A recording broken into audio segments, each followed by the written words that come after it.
The college football playoff quarterfinals begin tonight with Penn State facing Boise State in Glendale, Arizona.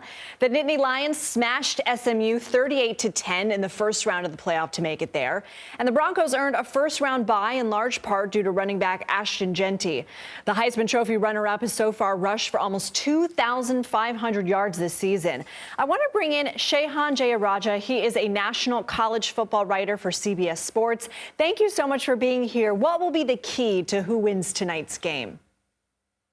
Well, tonight should be a tremendous game, but to me, this game comes down to how Penn State's defense matches up with Ashton Jeanty. Now, Penn State is a top 10 rushing defense, one of the best in the country, but Jeanty is putting together one of the greatest seasons that we've ever seen from a running back in college football. With 131 yards tonight, he can pass the all-time record set by Barry Sanders back in 1988 for most rushing yards in a season.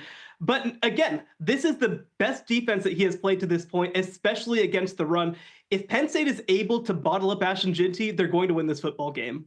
Now, the three remaining college football playoff quarterfinal matchups are on New Year's Day. Texas takes on my Arizona State Sun Devils at 1 p.m. Eastern time. Yes, I have a favorite there. Ohio State faces Oregon at 5 p.m. And then the nightcap, Notre Dame will play Georgia at 8:45. So what game are you most looking forward to and why? And there is only one correct answer. Well, a big shout out to the Big 12 game that wasn't since Texas left for the SEC. But I've got my eyes on Oregon versus Ohio State. To me, this is a matchup of perhaps the two best rosters in the entire country. I look at Oregon in that game, undefeated, the only undefeated team left in college football. These two teams played earlier this season, and Oregon was able to escape with a 1-point victory against Ohio State. But the Buckeyes last week, they looked as good as anybody in the country in their win against Tennessee. They, to me, are the most complete team in college football. Defensively, they arguably are the best. So this is going to be a huge battle. What I'm looking forward to more than anything else is to see how Ohio State has grown since that midseason game. Of course, again, a 1-point game. Ohio State had every chance to go win that game. This is going to be a huge one that takes place in the historic Rose Bowl. Don't count my ASU Sun Devils out. They could be the Cinderella story. You never know. But there are 8 teams left. Who do you believe has the best chance to win the national championship? Well, I picked them preseason to win the national championship. I picked them midseason to win the national championship, and I'm picking them now to win the national championship. Wow. That's Ohio State. And look, this is a team that has had many hiccups over the course of the season. They, of course, have that loss to Oregon on the road.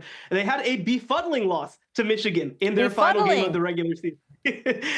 But I look at what they did against Tennessee. That's exactly what I wanted to see from them. They absolutely shut down Tennessee from a defensive perspective. And offensively, when they are leaning on their passing game, no one in the country has the ability to cover them one-on-one. So this is an Ohio State team that I think is peaking at the right time. I love the fact that they got a little bit of a game ahead of this one in order to get back on track and really get themselves back together. I'm picking Ohio State, and I think that they're in great position to win the national championship. I have only about 30 seconds left with you, but what has been the public's reaction to this expanded 12-team playoff format so far? Well, I think people have been very quick to judge the format because of the blowouts in the first round, but I think people are thinking a little too small about it. I think that people are thinking about it from the perspective of every individual matchup needs to be great. We've never had that in the history of college football in any postseason structure. I think that as the season goes along and as the postseason continues to go, people are really going to start to see the real merits of this system. Change is hard. Shehan Jeyarajah, thank you so much.